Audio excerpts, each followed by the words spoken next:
Hello everybody, and a warm welcome back to the Nürburgring Nordschleife for a delayed session for top qualifying. This was due to begin a little earlier on in the day. In fact, it did.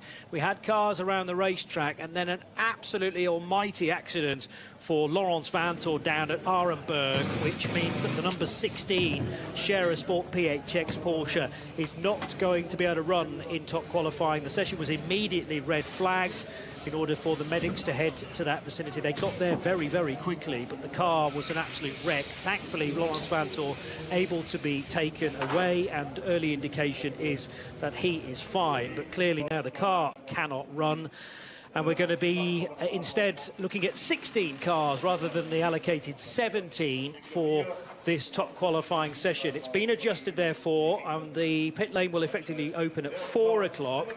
Cars still sent off at 10-second intervals from the pit lane rather than the main straight. And the other big difference, gentlemen, Joe Bradley and Ben Constanduris, I'm Johnny Palmer, is that everyone's only going to get 1 lap rather than the prescribed 2. Yeah, it's going to make it even more exciting than it perhaps normally is. I think importantly as well, the good news is that Laurens Vanthoor was taken to the medical centre after that massive accident. He's been examined. He showed that he's in good health. So that is the best news coming out of what looked like a very, very scary incident. The question will be whether we get a chance to see that car participate in the race. Such was the damage, the car going through the Armco barrier, and the images really didn't look very good of the car itself. Laurens was able to get out of the car under his own steam. The team is based here at the Nürburgring, so it is quite possible that the car could go back to the shop rather than the garage, and they could work on it overnight. We've got about 24 hours before the race begins. In fact, we've got exactly 24 hours until the race begins tomorrow. Do they have another spare chassis in the workshop? Because I presume by looking at the car that the chassis will be a write-off, but there are lots more questions to be answered there. Yeah, so there's going to be some shuffling of the order. 27, which is one of the Red Bull, or the Red Bull apt Sportsline Lamborghini, has now been potentially pinged for not obeying red flags and actually overtaking on the red flags as well. That was the Stefan Aust Aston Martin that Mirko Bortolotti passed. Then he reacted to the red flags and slowed just before Schwalbenschwanz, but that's currently being investigated, and it might be that his best time, a bit like Adam Christodoulou, is potentially going to be taken away from the Lamborghini driver. The question mark about Adam Christodoulou is that he was caught speeding in the pit lane, 7 kph above the required 60. But we were asking ourselves before coming on air, because the session was red flagged, is that now wiped from his record and he can go again in this session, or does it linger on into the new 4 o'clock part of the day? I've no idea. I just want to make a comment on that Bertolotti incident with regard to the red flag. As he came upon the first red flag that he was able to see, he was too busy focusing on the rear end of another car, and he would not have been looking away from that rear end of the car to gauge getting by the car. Immediately he passes the car that he was focusing on, he seemed to immediately notice the red flag and backed out massively. And I think it would be very harsh to penalise him in those circumstances, as there was a lot happening at that time when that red flag came out. For him, I mean. Yes. This is still called top qualifying. This is, and I guess the question remains, is this a resumption of top qualifying from before, or is this a new session with new regulations? If it's a new session, then the fastest time regulation that we saw Adam Christodoulou the speed in the pit lane, which meant that he would lose his fastest time of the session, that would be of the last session, and he now participates in this as a new session, and it therefore be null and void. If this is a continuation of the last session, then his fast lap time, which will be his only lap time, will be null and void. He will then be at the back of not the 17 cars that we have here, because we have one car in this session that is already being put to the back of the group. So not just the back of this session, but the back of the SP9 field categorically. And then you've also got the 16 car that won't set a lap time. So Potentially 15th is where he's going to be. And then you've got the question mark over the Lamborghini as well. I did notice that he is in this queue, so he is going to go and participate and set a lap time that may or may not be then deleted. I think you're better off doing that and then arguing things afterwards. Yeah. At least there's a lap in the books somewhere, rather than going, oh, well, why do we even need to bother? Set a time, then ask questions later. No. What Mirko Bortolotti will be saying is, well, that was in the previous session as well. Yeah, true. Caught me doing the red flag incident. And normal red flag situations, normal red flag regulations is you take it from the lap previous to the red flag. Well, there was no lap previous to the red flag. The red flag came out on everybody's opening lap. So I would like to think, and the way I'm looking at this is it's a clean sheet of paper. Everybody's going out into this fresh session of top qualifying, and we're starting completely. Everybody is, whatever's gone on in the past is null and void, and it's all about qualifying and forming the grid for tomorrow's start. It's the same order then of the cars that set off earlier in the day from the main straight. So the 34 Aston Martin, which is on the Michelin tyres.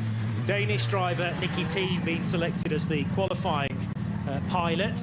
And the Trinity Solutions GmbH, or the Valkenhorst Motorsport Aston Martin, is set on its way. 10 seconds later, Nico Menzel in the Falken Motorsports Porsche, number 33. Now, that had its own dramas in the first version of this as well.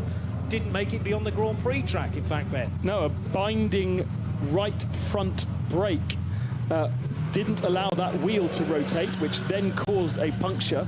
And they were able to come and fix it in the pits. So whatever the pressure, whatever the reason for the binding brake, they replaced the tyre. They then fixed the binding brake, and that car was about half a lap behind everybody else. So it didn't take very long. Gave him beautiful track position because he would never have caught up with anybody. But it did mean that he, in theory, lost one of his 2 fast laps. Interesting that he's in this session because he was on his second lap when he was out on track. Therefore, in theory, he doesn't have any laps left. But that would take into consideration if this was a complete session, including what we saw previously. I think this is a brand new session, and therefore the penalties are disallowed. It looks completely like a brand new session. We're not it's not a continuation, so we are starting clean, and everybody's being shuffled out there onto the track. We've had 12 cars that have left the pit lane, another 5 to go. Next car out is the number 14 of Mauro Engel, the Mercedes, the Get Speed Mercedes. They're looking very splendid. This is the yellow and black coloured one. The teammate to this car is that very, very pretty purple, well, different shades of purple, isn't it? The Christodoulou car. It's been a long time since Mercedes last took victory. 2016 with Mauro Engel, Adam Christodoulou, Manuel Metzinger and Bernd Schneider was part of that team. Wow. So what's that? Is that 8-9 years ago? That was the last time Mercedes took victory here. Yeah, 2015, I think Adam said, didn't he? 2016. However, Mercedes are often on pole because they put Mauro Engel behind the wheel, and I think he's had 4 Glickenhaus trophies already. So now going for a 5th. 2 years ago, Raffaele Marciello, when he was still a Mercedes driver, having now moved on to another major German brand, he managed to do an 8:09.0, which is just about the fastest time within the last decade. I'm not a betting man, but if I was, my money would be on a Mercedes. We have seen nothing of the Mercedes in qualifying sessions 1 and 2. And that's because they didn't really need to show us anything, because they had already qualified through to top qualifying.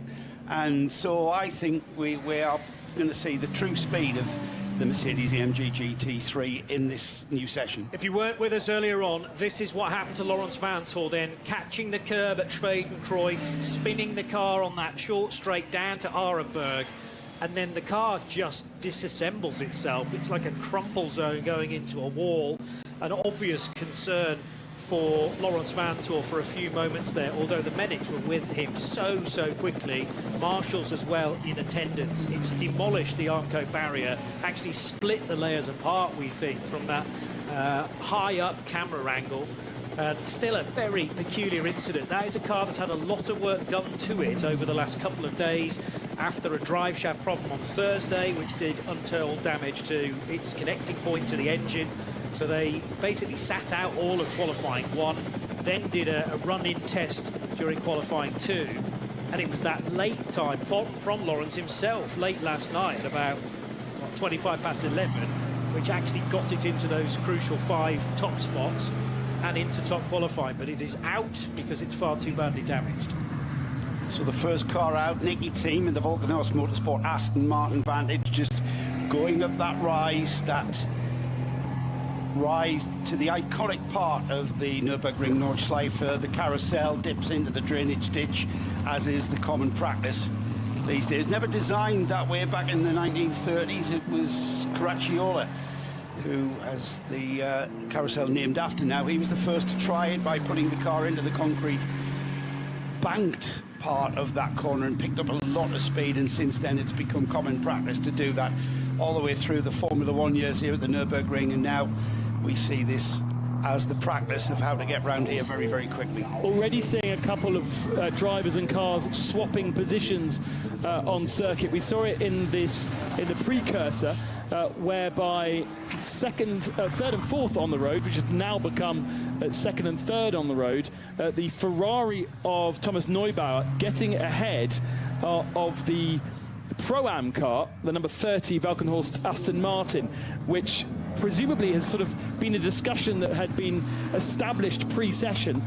On this warm-up lap, let me go past, as in the Ferrari to go past, because I'm going to catch you on the lap. You can follow me, you can learn a bit from me, and maybe I'll drag you along a bit. And obviously the number 30 team deciding that was a good idea. I also think that further down we're seeing a change of order between Engel and Hartling, although they're running very close on the track together at the moment.